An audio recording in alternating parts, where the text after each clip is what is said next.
je vous propose qu'on prie avant de commencer. Père, je te remercie pour le privilège qu'on a de pouvoir se réunir encore ce soir, Seigneur. C'est une joie d'être ensemble, Seigneur, autour de ta parole. Et ma prière ce soir, c'est que tu puisses nous donner à manger, Seigneur. Tu puisses nous donner plus encore, Seigneur. Qu'on puisse être assoiffé de toi, affamé de toi, Seigneur. Que tu puisses aiguiser notre faim, vraiment attiser notre soif encore de toi ce soir. Comme les disciples sur la route d'Emmaüs, quand tu leur expliquais les Écritures, il y avait comme un feu qui brûlait en eux. Et bien que ce soit comme ça ce soir, Seigneur, qu'il y ait quelque chose de rafraîchissant qui vienne de ta part et qui souffle sur nous et qui vienne rafraîchir et brûler en nous, Seigneur. Quelque chose de beau, quelque chose qui a ta gloire, Seigneur. Merci parce que on va continuer à étudier ta parole, Seigneur, aller plus loin que l'observation, aller plus loin que l'interprétation, Seigneur. Que tu puisses vraiment continue d'ouvrir nos yeux, ouvrir notre esprit pour aller jusqu'à ouvrir notre cœur ce soir encore. Dans le nom de Jésus, Amen. Alors j'aime bien commencer par une petite histoire en général, comme ça à me connaître. Il était une fois un professeur d'université qui était en visite dans les îles Fidji.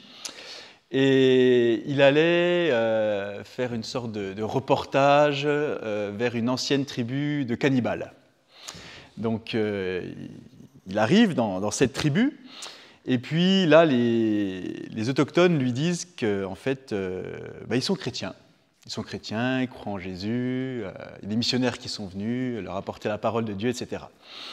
Puis là le professeur d'université qui dit « Ah, mais vous savez, toutes ces histoires, c'est bondieuseries, c'est des vieilles histoires, c'est des choses qui sont dépassées, Jésus mort pour nos péchés sur la croix, c'est tellement vieux, ces missionnaires, ils ont profité de vous, ils vous ont retourné le cerveau, blablabla. Bla, bla, bla. Voilà, c'est un discours assez noircissant. Et tout d'un coup, il y a un chef de la tribu qui se lève, qui le regarde et qui lui dit « Tu vois le rocher là-bas ? Et bien sur ce rocher, on sacrifiait nos ennemis. On les tuait sur ce rocher-là. Puis tu vois le four là-bas ? Dans ce four-là, on cuisinait nos ennemis pour les manger après. Donc, remercie Dieu que des missionnaires sont venus nous apporter l'évangile et que nous soyons passés de cannibales à chrétiens. » Et là, je pense, il a eu chaud. Il s'est dit, là, ça commence à... Je pense c'est pas dit dans l'histoire, mais c'est histoire vraie, mais je pense qu'il a dû se dire, là, je suis bien content que des gens mettent en application ce que la Bible dit, notamment à l'heure des repas. Voilà. Donc c'était histoire un peu pour entrer en matière. Et on a parlé de l'importance de l'étude de la Bible. Pour ceux qui étaient là depuis le début, on a parlé de son observation. On a parlé d'ouvrir nos yeux pour observer certains éléments, et puis après ces éléments, comment en ouvrant notre esprit, on passe à l'interprétation. Mais si on reste juste à observer la Bible, à lire, étudier la Bible, sans vraiment aller plus loin, ça ne sert à rien, quoi. L'enjeu de la lecture de la Bible, c'est ouvrir son cœur, en fait. C'est vraiment l'enjeu final, c'est ouvrir son cœur, comment la mettre en application, comment la mettre en pratique. Et c'est ce qu'on va voir. C'est ce qu'on va voir ce soir. Et je disais dans mon petit teaser de dimanche, effectivement, j'entends souvent des gens me dire « Ah, moi j'aime aller dans des endroits où j'ai de la viande à manger, où je suis nourri par la parole de Dieu, où voilà, j'ai pas du petit lait, des choses légères, mais des choses consistantes, quoi. » Et ce discours, je l'ai souvent entendu, en fait, mais je me rappelle toujours, quand j'entends ça, d'une parole de Jésus, qu'il a dit dans Jean chapitre 4, verset 34, « Ma nourriture, et de faire la volonté de celui qui m'a envoyé et d'accomplir son œuvre. » Pas seulement lire la Bible, mais mettre en pratique la Bible. Jésus, il disait, ma nourriture, c'est de mettre en pratique la parole de Dieu. Et souvent, les gens pensent qu'il faut savoir plein de choses. Des fois, moi, je connais des gens, ils s'enivrent de connaissances bibliques, comme ça. Ils deviennent carrément des obèses spirituels à force d'ingurgiter tout ça, mais il n'y a rien qui change dans leur vie. pas d'amour, pas de joie, pas de paix. Ce n'est pas une vie transformée, c'est juste une vie où on accumule des connaissances pour satisfaire, je sais pas, quelque chose une soif un peu inexplicable, mais ça ne va pas plus loin. Donc, ce qu'on va voir, c'est que si on veut être nourri, c'est en faisant ce que Jésus a dit. Dans Jean chapitre 13, dans la même idée, dans le même état d'esprit, Jésus il est en train de laver les pieds de ses disciples et il démontre toute l'importance d'être un serviteur. Et au verset 12, après leur avoir lavé les pieds, il reprit ses vêtements, se remit à table et leur dit « Comprenez-vous ce que je vous ai fait ? Vous m'appelez Maître et Seigneur, et vous avez raison, car je le suis. Si donc je vous ai lavé les pieds, moi, le Seigneur et le Maître, vous devez aussi vous laver les pieds les uns aux autres. Car je vous ai donné un exemple, afin que vous fassiez comme je vous ai fait. En vérité, je vous le dis, le serviteur n'est pas plus grand que son Seigneur, ni l'apôtre plus grand que celui qui l'a envoyé. Si vous savez cela, vous êtes heureux, pourvu que vous le mettiez en pratique. » Donc l'observation de la Bible doit conduire à son interprétation, qui doit conduire à son application au quotidien dans nos vies. Donc c'est notre dernière étude sur comment étudier la Bible et s'en enthousiasmer. Et ce soir, après avoir vu comment ouvrir nos yeux pour observer des éléments, après avoir vu comment ouvrir notre esprit pour interpréter ces éléments, on va voir comment ouvrir notre cœur pour la vivre au quotidien, cette parole de Dieu. Alors je pense que vous vous souvenez de l'histoire que Jésus a racontée à l'occasion de son sermon sur la montagne, quand il a déclaré toutes ces vérités incroyables. Il a parlé de 2 personnes qui ont construit des maisons sur des sols particuliers, d'accord ? Et il les a comparées. Jésus a dit qu'il y avait un homme qui avait construit sa maison sur le sable et un homme qui avait construit sa maison sur le roc. Et l'homme qui a construit sa maison sur le sable, c'est le genre de personnes, en fait, dit Jésus, qui écoutent la parole mais qui ne la mettent pas en pratique.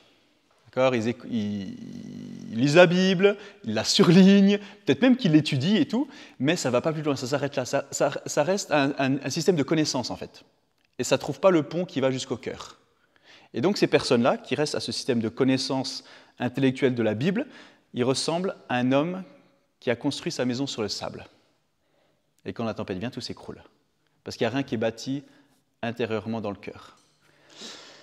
Mais il y a le gars qui a construit sa maison sur le roc, un rocher solide.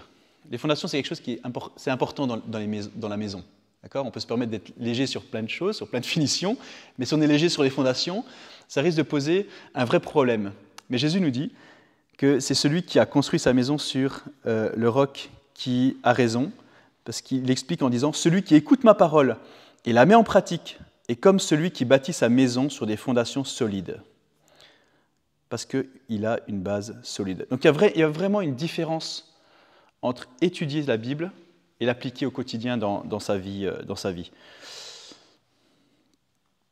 Il y a un auteur qui s'appelle J.L. Parker qui a écrit un livre intitulé « Connaître Dieu ». Il a dit « Si nous poursuivons la connaissance théologique pour elle-même, cela ne peut que nous nuire. Cela nous rendra fiers et vaniteux. » Donc la poursuite de la connaissance biblique pour la connaissance, ça nous rendra fiers et vaniteux, c'est tout. Donc il est important d'aller jusqu'à cette étape finale d'application, d'ouverture de son cœur pour mettre en pratique la Bible. La connaissance pour la connaissance, ça peut vraiment être un piège. Les pharisiens sont tombés dans ce piège.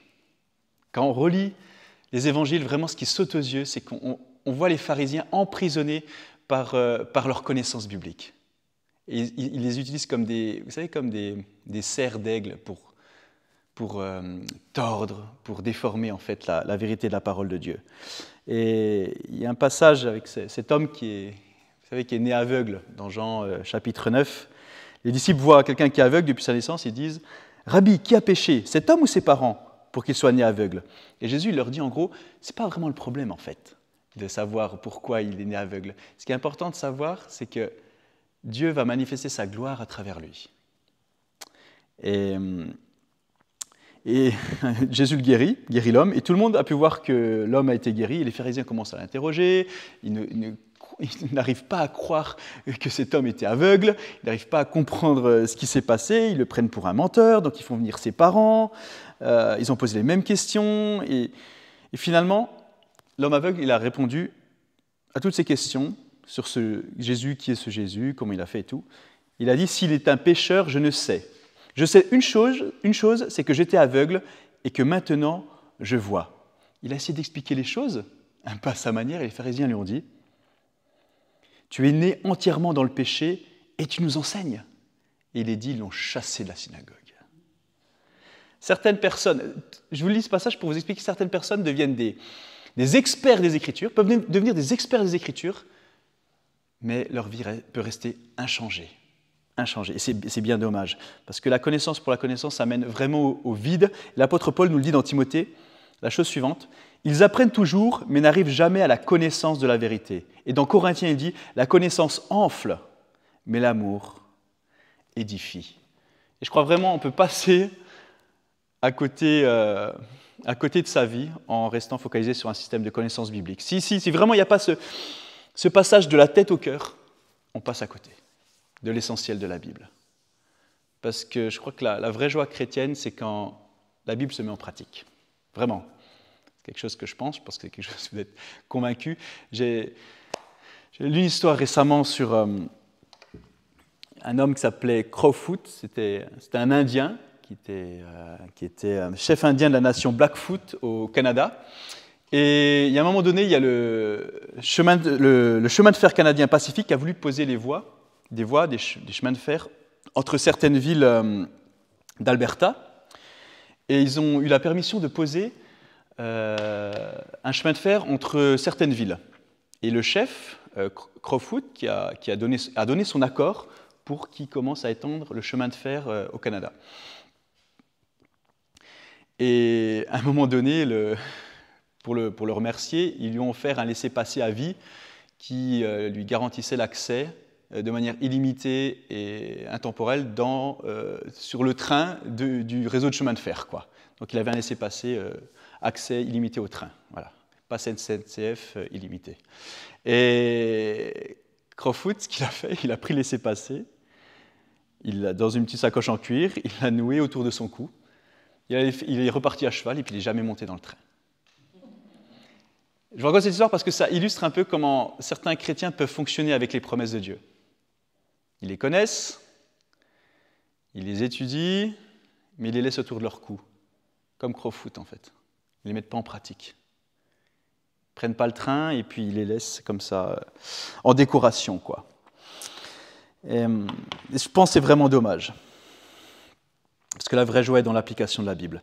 Alors ce soir, on va examiner quelques éléments pour clore et on va clore notre série. On va examiner les conditions préalables à l'application de la Bible, dans un premier temps. Et puis dans un deuxième temps, on va voir comment l'appropriation de la Bible elle se fait en pratique, comment on peut faire en pratique. Alors tout d'abord, il y a des prérequis avant de pouvoir appliquer la Bible. Premièrement, vous devez appartenir à Jésus-Christ. D'accord ? Un prérequis de base assez simple. Moi, j'ai des gens qui m'ont déjà dit écoute, Pierre, moi je lis la Bible, j'y comprends rien. Mais quand tu dis ça, peut-être que c'est un indice que peut-être que tu n'es pas croyant, quoi. Tu n'es pas croyant. Moi, je discutais avec un ami il y a 2 semaines, qui n'est pas croyant, hein, qui me dit moi, j'ai déjà essayé de lire la Bible, j'y comprends rien. Et je lui ai dit écoute, ce serait bien que tu donnes ta vie à Jésus, ça t'aiderait à comprendre les choses. On ne peut pas avoir d'appétit spirituel si on est mort spirituellement. Quelqu'un de pas croyant, l'apôtre Paul nous dit qu'il est mort spirituellement. Il parle littéralement si on regarde les mots littéralement, on parle même de cadavre ambulant. D'accord ? Donc c'est assez fort, les mots, mais ce qui est vrai. Et un mort, ça n'a pas d'appétit. Ce n'est pas un mort qui va dire je veux un Big Mac, ça ne va pas. Ils sont morts. Quoi. Les cadavres n'ont pas d'appétit. Donc si vous êtes mort spirituellement, vous n'avez pas d'appétit spirituel. Donc pour avoir un appétit spirituel, il faut que vous soyez vivant spirituellement. Et c'est ce que Jésus offre, une résurrection spirituelle. Donc premier critère. Paul le dit à sa façon dans Corinthiens, 1 Corinthiens chapitre 2, verset 14. « Mais l'homme livré à lui-même ne reçoit pas ce qui vient de l'Esprit de Dieu. À ses yeux, c'est pure folie, et il est incapable de le comprendre, car seul l'Esprit de Dieu permet d'en juger. » Donc première chose, premier critère, vous devez appartenir à Jésus pour appliquer la Bible. Deuxième chose, vous devez avoir faim. Vous devez avoir faim. Même si on est né nouveau, qu'on appartient à Jésus, on doit avoir faim et soif de lui. Comme Jésus l'a dit, par rapport à la justice. Heureux ceux qui ont faim et soif de justice, car ils seront rassasiés. Et comme l'apôtre Pierre le dit dans 1 Pierre chapitre 2, verset 2, comme des enfants nouveau-nés, désirez le lait pur de la parole afin qu'il vous fasse grandir en vue du salut. Voilà. Pour ceux qui ont déjà entendu un bébé affamé, vous avez l'image, comprenez l'image. On doit vraiment être, je pense, dans cette attitude-là face à la parole de Dieu, comme des nouveau-nés affamés, assoiffés, en attendant la nourriture qui va nous faire grandir. Et si on ne l'a pas, cette attitude de faim et de soif, je crois qu'on peut vraiment la demander. Moi, à des moments dans ma vie, j'ai demandé à Jésus d'avoir plus faim et plus soif de lui, parce que j'arrivais à des tournants où il fallait que je sois nourri davantage, en fait. Et j'ai vraiment demandé à Dieu, donne-moi un appétit supplémentaire pour toi, pour ta parole, parce que j'avais envie de ça, quoi. Donc on peut demander à Dieu d'aiguiser notre faim et d'aiguiser notre soif, d'accord ? Donc première chose, appartenir à Jésus-Christ. Deuxième chose, avoir faim. Et troisième chose, être humble. Parce que je pense que la meilleure façon de lire la Bible, c'est d'avoir cette attitude de cœur humble. Comme Samuel, vous savez, parle, ton serviteur écoute. Vous savez, comme un serviteur qui a l'écoute de son maître, qui est attentif aux moindres faits et gestes de son maître. Dans le temps, les esclaves, les serviteurs étaient très attentifs aux gestes de leur maître. Le maître, il pouvait faire un geste d'une certaine manière, dans une certaine direction, ça veut dire une chose très précise. Et les esclaves et serviteurs avaient l'habitude de reconnaître au geste ce que le maître allait leur dire.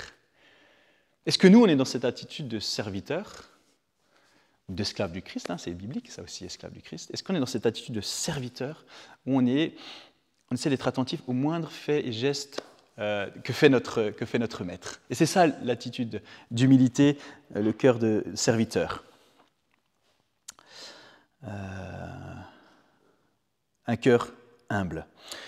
Dieu dit à Josué dans Josué chapitre 1 verset 8 que ce livre de la loi ne s'éloigne point de ta bouche, médite-le jour et nuit pour agir fidèlement selon tout ce qui est écrit, tout ce qui y est écrit, car c'est alors que tu auras du succès dans tes entreprises, c'est alors que tu réussiras.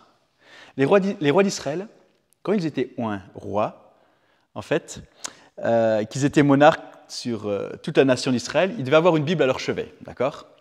Mais c'était aussi marqué qu'ils devaient la copier eux-mêmes. Les 5 premiers livres, Genèse, Exode, Lévitique, Nombre, Deutéronome, ils devaient la copier eux-mêmes. Vous imaginez ? Ça développe un cœur de serviteur, un cœur humble, parce qu'ils auraient pu dire très bien à leur scribe, prends en charge le traitement de texte, quoi. C'est toi qui vas me taper ça sur l'ordi, machin. Non, roi. L'Éternel a dit, tu vas écrire les 5 premiers livres et tu vas les méditer jour et nuit. Vous pouvez imaginer le roi David là, écrire phrase après phrase, ligne après ligne, paragraphe après paragraphe, texte après texte, et puis la méditer le jour, la nuit. Vous imaginez si nos politiciens faisaient ça ? Ça, c'est vraiment, je pense que c'est un des secrets d'une gouvernance efficace. Recopier la Bible et la méditer. Si nos présidents disaient, moi j'écris, je suis en train d'écrire les chapitres d'Ésaïe là en ce moment, je les médite. Ce serait intéressant. Ce serait intéressant de voir quels seraient les impacts dans le quotidien, quoi. Alors pas seulement écrire, mais la méditer jour et nuit, c'est là où c'est intéressant, quoi. Ouais. En tout cas, c'était comme ça que c'était en Israël. Méditez la Bible, recopiez-la, vivez-la, quoi. Les rois, faites ça. Et voilà, des gens qui étaient à l'écoute, des gens qui étaient centrés sur Dieu, qui recherchaient Dieu. Si on relit David, c'est vraiment ça. Et des gens vraiment qui étaient à la recherche de Dieu, quoi. Je lisais encore un article récemment de certaines universités qui ont développé des programmes d'écoute de l'espace extra-atmosphérique. Donc, ils ont des grandes paraboles gigantesques et puis sont là à la recherche du moindre signal dans l'espace extra-atmosphérique, essayant de trouver une vie intelligente dans l'espace, comme s'il n'y avait pas de vie intelligente ici. Mais ils analysent des dizaines de milliers de fréquences à la fois, 24 heures sur 24, pendant des années. Et je pense que si on était aussi déterminés qu'eux pour écouter la voix de Dieu, que eux sont déterminés à écouter une pseudo-voix dans l'espace extra-atmosphérique, je pense que Voilà, ce serait intéressant. Vous savez, cette attitude de dire « Que dit Dieu dans cette situation ? Que dit Dieu dans cette conversation que je suis en train d'avoir ? Voilà, dans ce sentiment que j'ai, dans ce texte que je lis, que dit Dieu, quoi ? Toujours cette recherche de la voix de Dieu qui parle. Donc ça, ce sont les conditions préalables pour nous appliquer à l'étude de la Bible. Donc appartenir à Jésus, avoir faim spirituellement, et puis avoir un cœur humble. Cultiver un cœur humble, je dirais, parce que c'est toute la vie que ça se cultive. Ce n'est pas un acquis. Donc une fois qu'on a ces prérequis, on peut aller sur la pratique de l'appropriation de la Bible. Comment faire ? Maintenant, comment on fait en pratique pour vivre la Bible ? Donc, on a parlé de son importance, comment l'observer, comment l'interpréter. Maintenant, comment la vivre ? Comment l'appliquer ? Alors, je vais vous donner comment on dit ça ? Un acrostiche. Oui, si, c'est un acrostiche. Vous savez, quand vous prenez la première lettre de chaque mot, puis ça fait un nouveau mot, on va dire que c'est un acrostiche, mais il y a un autre mot. Donc, je vais vous donner le mot code, C-O-D-E, le code pour appliquer la Bible au quotidien. D'accord ? Donc, première lettre, la lettre C. La lettre C, donc première clé pour le code d'application de la Bible au quotidien, croyez les déclarations de Dieu. Croyez ces déclarations de vérité. Vous savez, dans la Bible, il y a des déclarations fondamentales, des vérités inamovibles, sans conditions rattachées, comme on peut lire dans certaines offres d'abonnement. Vous savez, des fois on lit vite, on a l'impression que c'est un super truc, et puis à la fin on regarde les petits 1, 2, 3, 4, 5, 6, 7 en dessous, et puis on se rend compte qu'en fait on va se faire avoir, quoi. Il y a des déclarations dans la Bible qui sont sans conditions attachées. Et vraiment, il nous incombe de ne pas discuter de ça.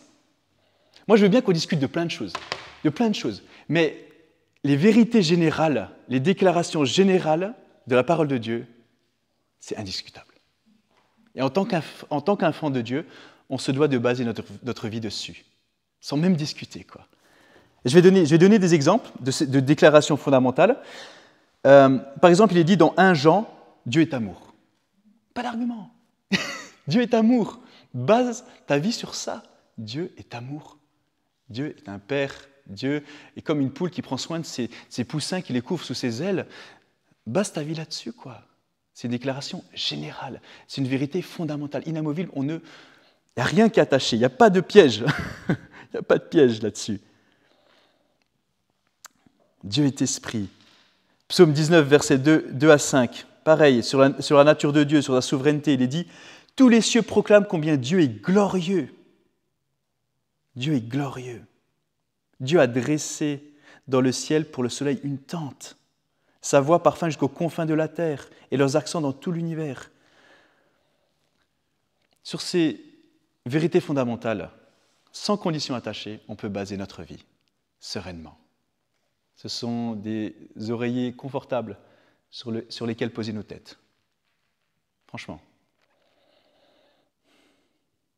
Ouais. Alors certaines déclarations, elles vont complètement aller à l'encontre de ce que le monde dit, clairement, de ce que disent les humanistes, de ce que l'esprit de ce monde dirait. Laissons ça, ne nous inquiétons pas de ça. Vous savez, des fois, on cherche à défendre Dieu en argumentant sur ça. Non, mais Dieu n'a pas besoin d'avocat. Dieu n'a pas besoin d'avocat, c'est lui notre avocat qui plaide auprès du Père. Et des fois, nous, on joue aux avocats. Dieu, c'est un lion. Je veux dire, qui défend un lion ? Qui cherche à défendre un lion ? Le lion, il se défend tout seul. Dieu n'a pas besoin d'avocats. Dieu, il a besoin de témoins qui rayonnent de son amour au quotidien dans leur vie autour d'eux. C'est ça dont ce monde a besoin. Pas d'avocats. Moi, il y a de la puissance dans la vérité révélée de Dieu. Billy Graham, à un moment donné, dans son ministère, il est arrivé à un tournant et il luttait avec les choses qu'il ne comprenait pas dans l'Écriture. Ça nous est tous arrivé d'être face à un passage, face à un texte, même face à un verset et se dire, là, je ne comprends pas, là. Pourquoi ça ? Dieu, tu dis ça, et puis là, il y a ça, il y a un truc, ça ne va pas, quoi. Et Billy Graham, il luttait avec ce genre de choses. Puis à un moment donné, il s'est repris, il s'est agenouillé, il a dit même s'il y a des choses que je ne comprends pas, je choisis de baser ma vie sur ce livre. Peu importe ce que ça me coûtera, peu importe les conséquences, je choisis de baser ma vie sur ce livre. Et ça a été le début d'un ministère mondial pour Billy Graham, vous connaissez. Hein. Dieu a honoré cet engagement envers sa parole. Mais ce livre peut vraiment aller à l'encontre de la philosophie moderne que nous connaissons. Par exemple, le monde dirait « tout le monde est fondamentalement bon ». D'accord ? Romains 3 nous dit « tous ont péché et sont privés de la gloire de Dieu ». C'est une rupture radicale avec ce que ce monde dit. Le monde dirait « il n'y a pas d'enfer, tout le monde va au paradis, on ira tous au paradis », il y a des chansons comme ça. « Il n'y a pas lieu de s'inquiéter, les bons iront dans un bon endroit, les méchants iront dans un mauvais endroit, selon notre justice à nous. » Bref, Jésus a dit que nous devons craindre celui qui a le pouvoir à la fois de détruire et de jeter en enfer. Luc chapitre 12, verset 5. Certains diraient que le ciel n'est pas un endroit réel. Jésus a dit « Dans la maison de mon Père, il y a plusieurs demeures, je vais vous préparer une place. » Certaines personnes diraient qu'il n'y a pas de vie après la mort. J'étais en week-end chez un copain, le week-end dernier, il me dit « Écoute Pierre, moi je crois qu'il n'y a pas de vie après la mort. Si les gentils, les méchants ici, pour eux il n'y a plus de vie, mais les gentils ici, il y a peut-être une vie, ils vont peut-être se réincarner en quelque chose, machin. Voilà. On discutait de ça, moi je lui parlais de l'Évangile. Et la Bible dit « L'homme est destiné à mourir une seule fois, après quoi vient le jugement. » Le monde peut dire que nous ne pouvons pas être sûrs de notre salut. La Bible nous dit dans 1 Jean, « Ces choses sont écrites afin que vous sachiez que vous avez la vie éternelle. » Ce sont des déclarations de vérité. Croyez-les et bâtissons notre vie dessus parce que ce sont nos fondamentaux sur lesquels on peut se reposer. Ok, ça c'était le C. Croyez les déclarations de vérité, la parole de Dieu. Ensuite le O, la deuxième lettre du mot code. Deuxième clé pour appliquer la Bible au quotidien. O, obéissez aux commandements. Obéissez aux commandements de la Bible. Vous savez, on a tous lu la Bible, on a tous vu les choses qu'il fallait faire et qu'il ne fallait pas faire. D'accord ? Je ne résume pas la Bible à ça, hein, mais c'est un aspect de la Bible. Il y a certaines choses que Dieu nous appelle à faire et des choses qu'il nous appelle à ne pas faire. Par exemple, Jésus a dit un commandement. Vous devez naître de nouveau. D'accord ? Ce n'est pas une suggestion. Il n'a pas dit est-ce que je peux me permettre une petite suggestion, éventuellement, si tu peux penser à la possibilité de naître de nouveau, tu pourrais éventuellement aller à la... Non, Jésus n'a pas dit ça. Il a dit vous devez naître de nouveau, ce n'est pas facultatif, d'accord ? Tu dois naître de nouveau. Et il y a des conséquences à ne pas obéir. Il y a des conséquences à ne pas obéir à ce commandement. Par exemple, pour Nicodème, ce qui s'est passé, il lui a dit, si tu n'es pas né de nouveau, Nicodème, tu ne verras pas le royaume de Dieu, en fait. Voilà. Clair, cash, voilà. Alors, quand on arrive à un commandement, ce que j'aime bien dire, c'est qu'il faut rechercher le principe fondamental du commandement. Parce que certains commandements, certains ordres, certains conseils ont été écrits à un certain groupe de personnes, à certaines personnes dans un contexte particulier, dans des moments particuliers, d'accord ? Mais il y a toujours un principe fondamental derrière le commandement spécifique. Toujours un principe de base qui pourrait être appliqué à tout le monde. Je donne un exemple dans Matthieu chapitre 19. Jésus parle à un jeune dirigeant riche et lui dit des choses très spécifiques à faire. Verset 16. Alors un jeune homme s'approcha de Jésus et lui dit « Maître, que dois-je faire pour avoir la vie éternelle ?»« Pourquoi m'interroges-tu sur ce qui est bon ?» lui répondit Jésus. « Un seul est bon. Si tu veux entrer dans la vie, applique les commandements. »« Lesquels ?» demanda l'autre. « Eh bien, répondit Jésus, tu ne commettras pas de meurtre. Honore ton père et ta mère. » Tout cela, lui dit le jeune homme, je l'ai appliqué. Que me manque-t-il encore ? Jésus lui répondit, si tu veux être parfait, va, vends ce que tu possèdes, donne-le aux pauvres, et tu auras un trésor dans le ciel. Puis viens et suis-moi. Après avoir entendu ces paroles, le jeune homme s'en alla tout triste, car il avait de grands biens. Jésus dit à ses disciples, je vous le dis en vérité, un riche entrera difficilement dans le royaume des cieux. Je vous le dis encore, il est plus facile à un chameau de passer par le trou d'une aiguille qu'à un riche d'entrer dans le royaume de Dieu. Là, il y a un principe derrière ce commandement spécifique adressé à ce jeune homme riche. En fait, le problème, c'est pas que l'argent, c'est un problème de manière générale. C'est que dans ce cas-là, pour le jeune homme riche, ses possessions l'empêchaient de suivre Jésus. Alors, il y a bien des gens qui aimeraient avoir le problème du jeune homme riche, hein, d'accord, avoir plein d'argent. Mais en fait, derrière cette focale sur les richesses du jeune homme, qu'est-ce qui... Vous savez, des gens peuvent lire ça et se dire « Oh, ça ne s'applique pas à moi. Moi, je n'ai pas plein d'argent, tout ça, donc je ne suis pas concerné par ce passage. » Mais derrière cette focale sur le jeune homme riche et le problème de son argent, il y a ce principe qui est de dire « Qu'est-ce qui t'empêche de suivre Jésus? Qu'est-ce qui t'empêche de suivre pleinement Jésus? Est-ce que c'est ton argent? Est-ce que c'est ton travail? Est-ce que c'est ta famille? Est-ce que c'est des relations? Est-ce que c'est des pensées obsessantes qui tournent sans cesse et qu'il faudra à un moment donné les gérer dans la vie? Est-ce que c'est un péché en particulier? Donc voilà, ça pour vous dire que quand il y a des commandements spécifiques, ne passons pas trop vite en nous disant on n'est pas concerné, parce qu'il y a toujours un principe fondamental à appliquer à notre vie personnelle. Donc l'idée là, c'était si quelque chose nous empêche d'avoir une relation complète avec Jésus-Christ, débarrassez-vous-en. Que ce soit une richesse, une relation, voilà, une position, etc. Toujours une idée centrale derrière le commandement spécifique qu'on peut appliquer à notre vie. Ok, donc c'est au troisième lettre du mot, si vous avez suivi. D. Il y en a qui suivent, c'est bien. Ça me réjouit. Alors, la quatrième lettre, oui, c'est le D. La troisième lettre, pardon, c'est le D. C'est pour voir si vous suiviez, c'est bien. Déclarer les promesses de Dieu. Déclarer les promesses, déclarer les vérités de Dieu pour vous-même. En gros, quand vous trouvez une promesse dans la Bible, faites de cette promesse votre promesse, en fait. Je m'explique. Réclamez les promesses comme étant les vôtres. Réclamez-les. En 1956, il y avait un article dans un journal qui disait qu'un instituteur nommé Everett Storms, au Canada, il avait lu la Bible pour la 27e fois. Il a décidé de compter à la main toutes les promesses de la Bible. Toutes. Et il est revenu avec 7487 promesses qui ont été faites par Dieu à l'homme. 7487.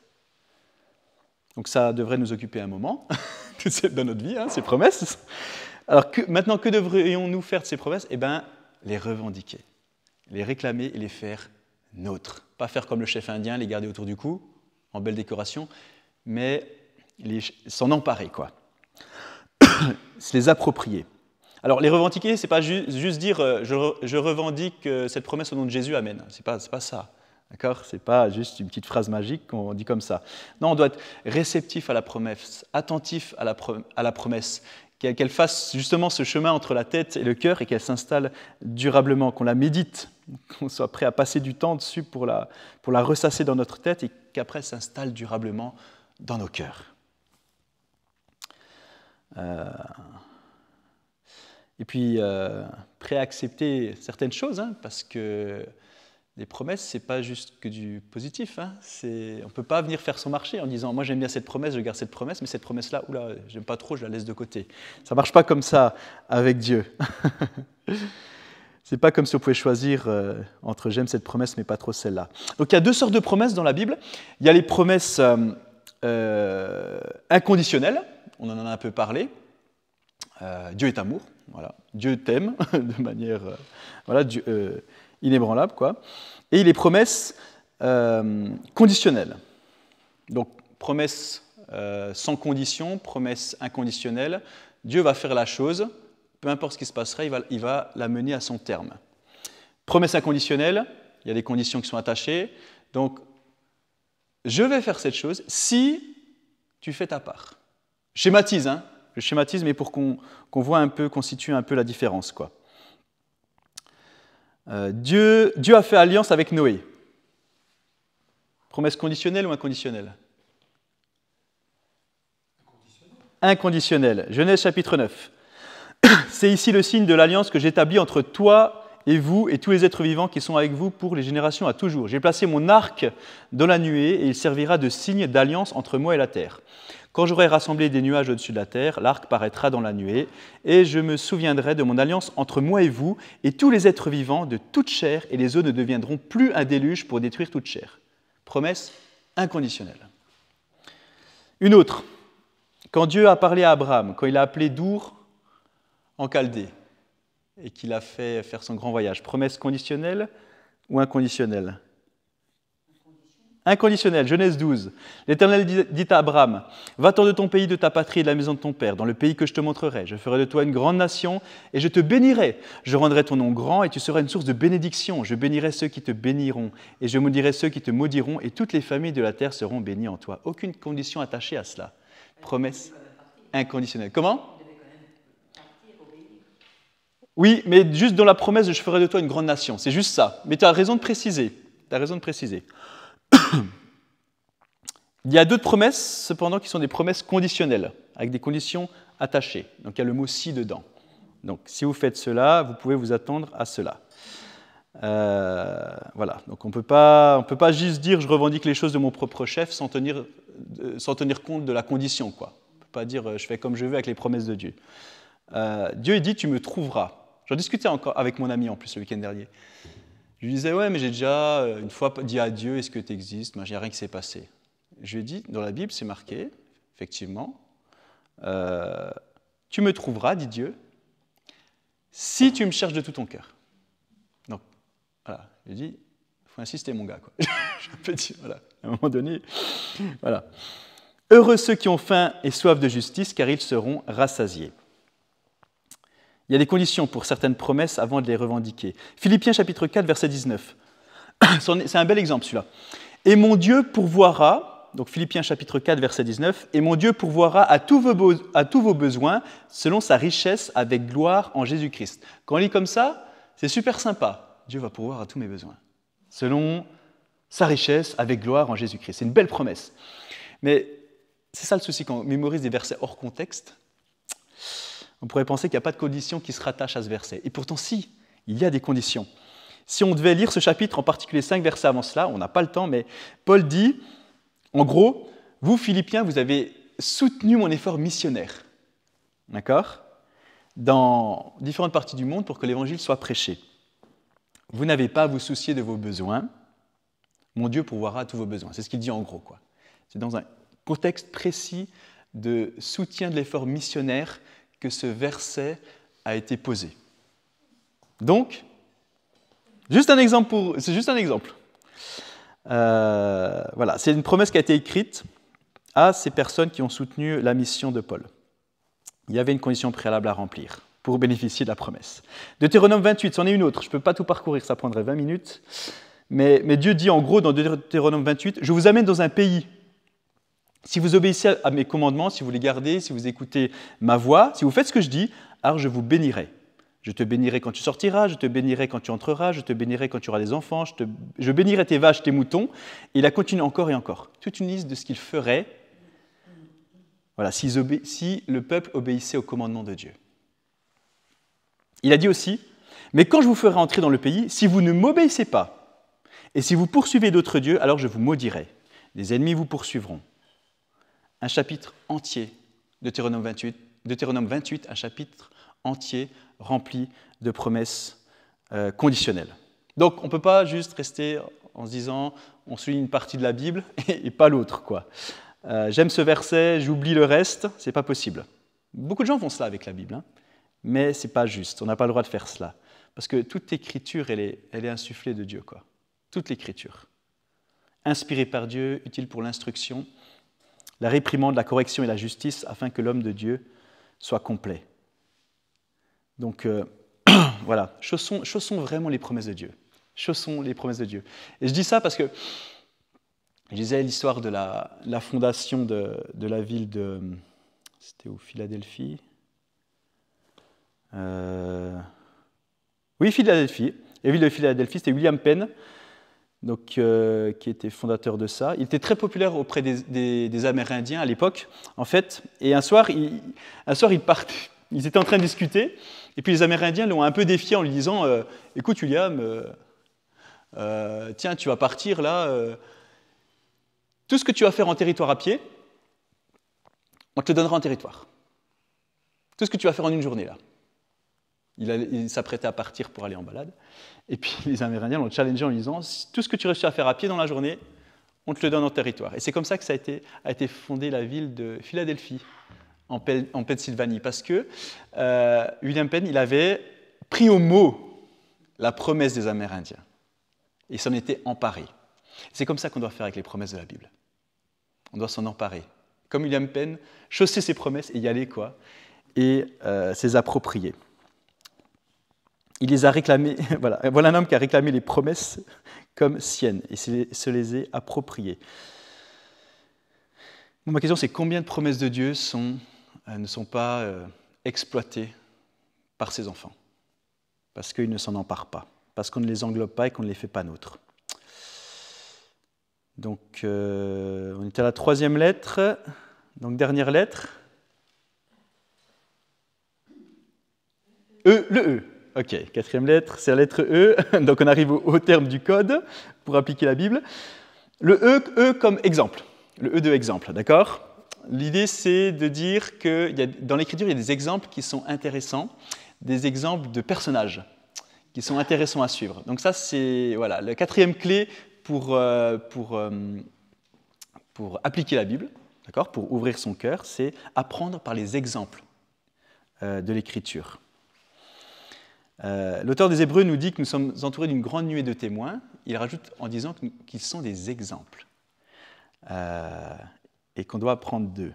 C'est ce que nous dit l'apôtre Paul. Vous savez, une des choses qui est formidable avec la Bible, c'est qu'on voit la vérité telle qu'elle est.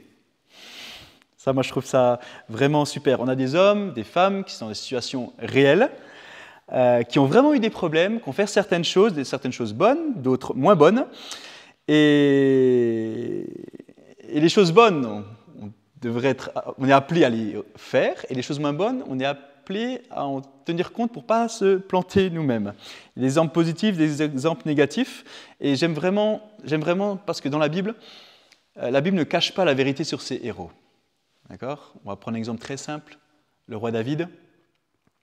La Bible ne dit pas, maintenant laissez-moi vous parler. La Bible ne dit pas que, maintenant laissez-moi juste vous parler du roi David, quel homme incroyable, merveilleux, parfait il a été. La Bible ne dit pas vraiment ça, parce que David était un homme selon le cœur de Dieu. D'accord ? S'il y a un truc à retenir par rapport à David, il y a ça. Mais, il ne faut pas oublier qu'il a été un adultère, un terroriste, un meurtrier. Donc, voilà, la vérité n'est pas tue. C'était un pécheur, hein, mais il revenait toujours à un moment d'intimité, de repentance avec Dieu. Pas toujours immédiatement, mais il y revenait sans cesse, parce que c'était sur son cœur. Psaume 27, écoutez ce que David a écrit. « Le Seigneur est ma lumière et mon salut.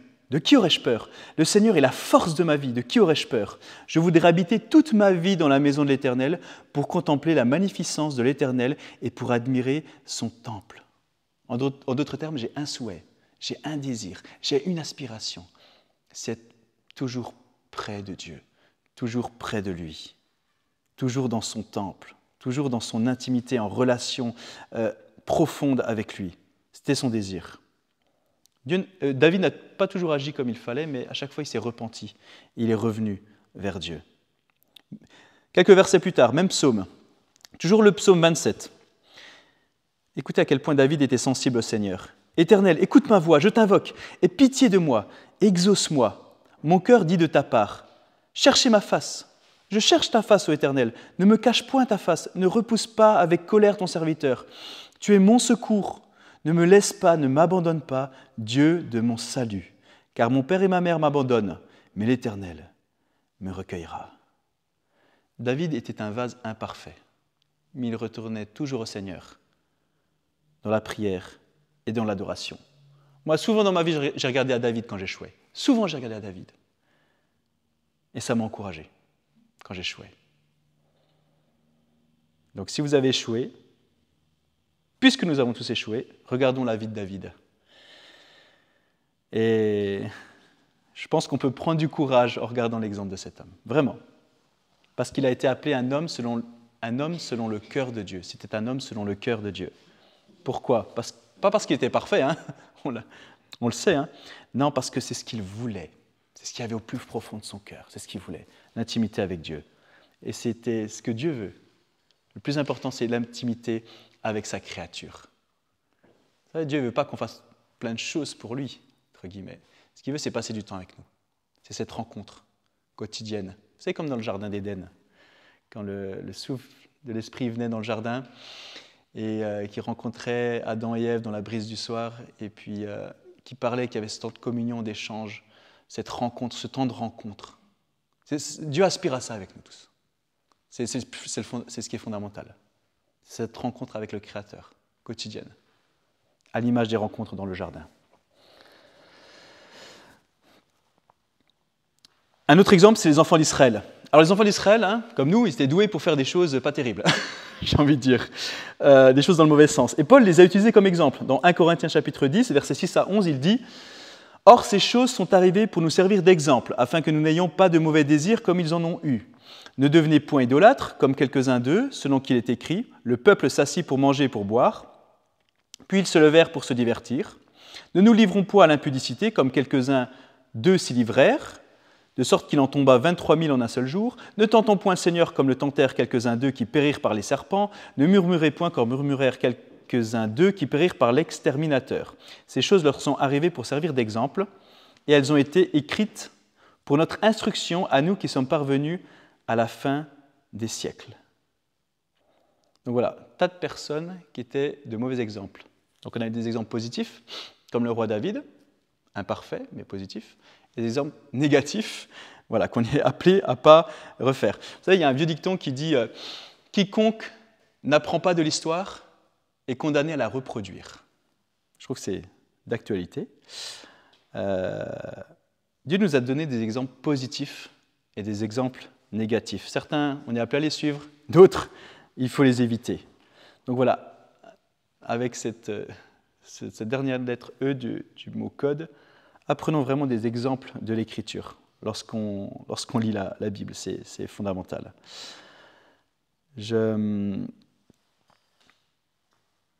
Là, je finirai juste en vous donnant une petite liste de questions là, dans les prochaines minutes. C'est des questions que j'aime bien me poser dans mon temps personnel avec Dieu, quand je lis l'Écriture, quand j'observe, quand je l'interprète, quand j'ouvre mes yeux, mon esprit, dans le but d'ouvrir mon cœur. Donc on a vu les prérequis hein, avant d'appliquer la Bible dans son quotidien. Donc avoir Jésus dans sa vie comme Sauveur et Seigneur. Le deuxième prérequis, c'était avoir faim de lui. Et le troisième, c'était et l'humilité. Et l'humilité, exactement. Et puis une fois qu'on a ces prérequis, concernant l'application de la Bible, les clés de l'application de la Bible, il y avait le mot code avec croire les déclarations de Dieu, obéir aux commandements, déclarer les promesses, et puis les exemples de l'Écriture. Alors concernant les questions pour les temps personnels, voilà. Donc il y a des gens du matin, il y a des gens du soir, hein. Il n'y a pas vraiment de règles. Hein. Mais voilà, si vous avez du temps, vous êtes au calme, tranquillement, que vous ouvrez votre Bible, vous avez votre cappuccino, voilà. Vous êtes prêt à étudier la parole, votre cœur est prêt. Quand je lis une section de la Bible, il y a des questions que j'aime bien me poser.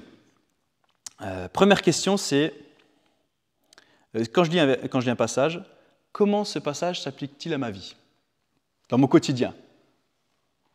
Moi, dans mon quotidien, dans ma famille. Comment il s'applique dans ma famille? Comment il s'applique dans mon travail, avec mes collègues?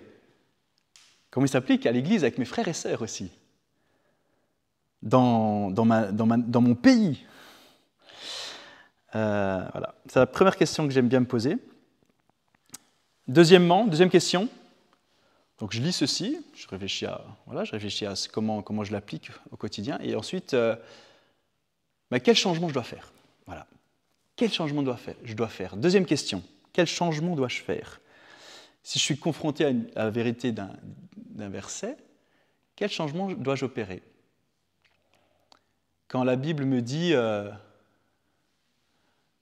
qu'est-ce que vous faites d'extraordinaire si vous saluez juste ceux qui vous aiment bien? Quel changement je dois mettre en place? Exemple. Troisièmement, comment vais-je effectuer ces changements? Aujourd'hui, si possible.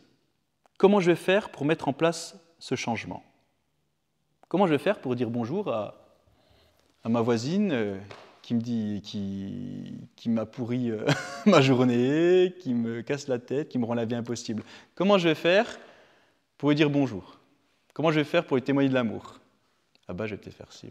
Vous laissez guider par le Saint-Esprit, quoi. Ok, numéro 4. Quelle sera ma prière personnelle basée sur ce que je viens de lire? Je pense qu'on doit toujours répondre à la vérité de Dieu avec la prière. D'abord dans la prière. On répond, quelle sera ma prière? Cinquièmement, quel verset de cette section dois-je mémoriser? Ce que je veux dire, c'est que quand on lit un passage de la Bible, quand on lit plusieurs paragraphes, un chapitre, 2 chapitres, il y a toujours quelque chose qui retienne plus notre attention qu'autre chose. Une vérité qui nous saute un peu plus aux yeux. Vous savez, un mot ou un groupe de mots qui paraît un peu plus lumineux dans le texte que d'autres. Parce que le Saint-Esprit nous parle à travers ce texte, et je pense qu'il interpelle notre attention. Retenez ça. Posez-vous la question, mais qu'est-ce qui m'a marqué dans ce passage? Qu'est-ce qui m'a marqué là? Quel mot important, quelle idée importante? Et écrivez-la quelque part. Soit dans la marge, des fois j'écris dans la marge de ma Bible, ou notez-la sur votre téléphone, sur un papier, et puis repassez-la vous dans la tête pendant la journée. Vous la faites sauter dans les parois là, de votre cerveau, là, de droite à gauche, boum, boum, ça fait ça rebondit. Et à force de la repasser dans votre tête, ça finira par s'ancrer dans votre cœur. Et ça portera du fruit pour une application au quotidien. David a dit « J'ai caché ta parole dans mon cœur afin de ne pas pécher contre toi. » J'ai caché ta parole dans mon cœur. Est-ce qu'on cache la parole de Dieu dans notre cœur pour porter du fruit? Numéro 6. Alors certains le font, d'autres non. Moi j'aime bien le faire. Ça peut être utile à certaines occasions. Je dis à certaines occasions, pas systématiquement. Quelle illustration vous pouvez trouver pour vous souvenir de cette vérité? Je vais donner un exemple très simple. Je lis dans la Bible, par exemple, « Ta parole est une lumière sur mon sentier ». Je lis ça, et puis, je sais pas, j'ai une image de bougie qui vient. Et moi, ce que je fais, c'est que je dessine l'image de la bougie à côté du passage, par exemple. C'est un exemple, d'accord? Mais j'associe la lecture du passage à une illustration que je vais retenir. D'accord? Soit une image que je dessine, soit une petite anecdote qui me revient en tête, ou quelque chose. Je fais une association, une association d'idées avec une illustration.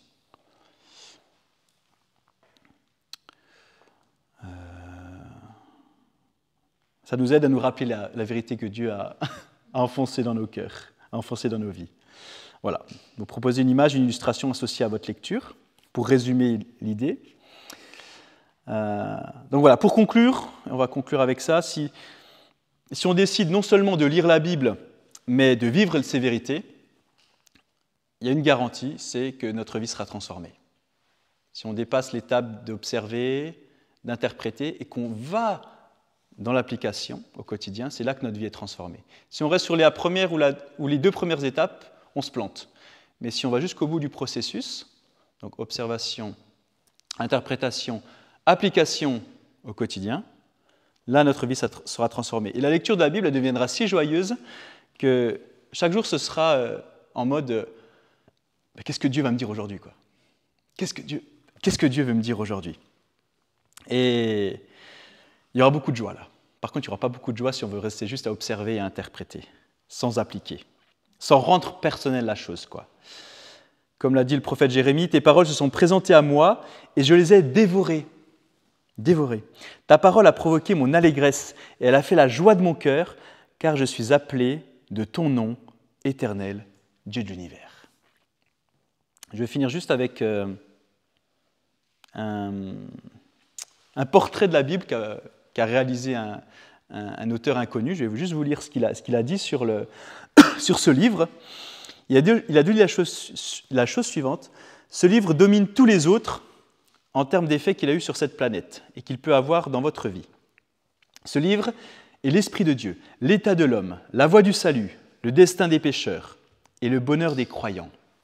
Ses doctrines sont saintes, ses préceptes sont contraignants, ses histoires sont vraies, ses décisions sont immuables. Lisez-le pour être sage, croyez-le pour être sûr. Pratiquez-le pour être saint. Il contient de la lumière pour vous diriger, de la nourriture pour vous soutenir, du réconfort pour vous remonter le moral. C'est la carte du voyageur, c'est le bâton du pèlerin, c'est le pilote, la boussole, l'épée du soldat et le caractère du chrétien. Voici le paradis restauré, le ciel ouvert, les portes de l'enfer dévoilées. Christ est son grand sujet, notre bien son dessein, et la gloire de Dieu sa fin. Il devrait remplir la mémoire, gouverner le cœur et guider les pieds. Lisez-le lentement, fréquemment, dans la prière. C'est une mine de richesse, un paradis de gloire et un fleuve de plaisir. Suivez ses préceptes et il vous conduira au calvaire, au tombeau vide, à une vie ressuscitée en Christ.